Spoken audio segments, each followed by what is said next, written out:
కాబట్టి PC Ghosh commission నివేదిక మీద ఎలాంటి విచారణ జరపొద్దని రాష్ట్ర సర్వోన్నత న్యాయస్థానం ఈరోజు తీర్పిస్తే అటు కాంగ్రెస్ టీఆర్ఎస్ రెండు కూడా దొంగ నాటకాలు ఆడుతూ ఉన్నాయి తప్ప వాస్తవాన్ని ప్రజల ముందు ఉంచడం లేదు.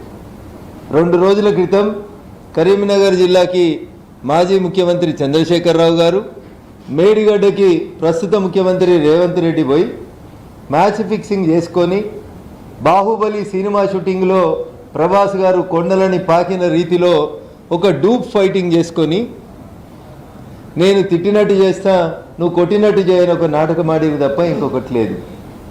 100% పూర్తి స్థాయిలో ఆధారాలతోటి వీరి మధ్యలో ఉన్నటువంటి సంబంధాల పట్ల మాకు ప్రాథమికంగా సమాచారం అందిన తర్వాత మాత్రమే నేను ఈ విషయాన్ని మాట్లాడుతూ ఉన్నాను.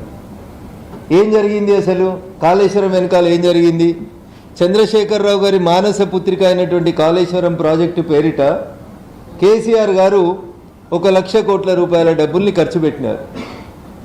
ఈ కాళేశ్వరం ప్రాజెక్టుని కట్టిన కంపెనీ ఎవరు? ఆ కంపెనీ చేసినటువంటి లావాదేవీలు ఏంటి?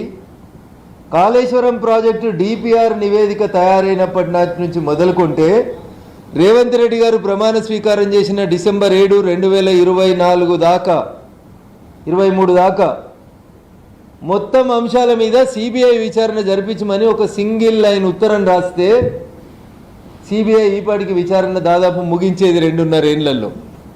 అట్లా చేయకుండా కాళేశ్వరం మీద ఒక పీసీ ఘోష్ కమిషన్ అని ఒక కమిషన్ వేసి కమిషన్ నివేదికకు 3 నెలలు 6 నెలలు సమయం పెంచి 2 సంవత్సరాల సమయాన్ని వృధా చేసి ఆ తర్వాత తీసుకుపోయి వాళ్ళు కోర్టు నుంచి స్టే తెచ్చుకునేలాగా సహకరించినటువంటి పార్టీ ప్రభుత్వం రేవంత్ రెడ్డి గారి ప్రభుత్వం తప్ప ఇంకొకటి కాదు.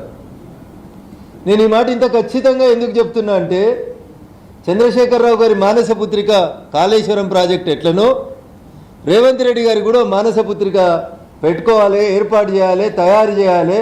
చంద్రశేఖరరావు గారు 1,00,000 కోట్లు తింటే నేను కూడా కొంచెం దానికి ఇటు అటు నేను కూడా సదురుకోవాలి కదా అని చెప్పి రేవంత్ రెడ్డి గారు ముఖ్యమంత్రి అయిన తర్వాత ఒక కొత్త ప్రాజెక్టుకి ఈయన కూడా కలగన్నాడు.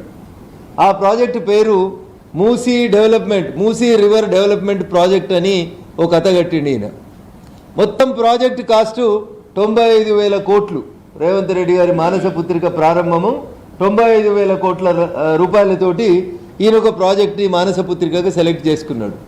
దానికి పర్మిషన్లు ఇవ్వాలని కేంద్ర ప్రభుత్వం చుట్టూ తిరుగుతున్నాడు.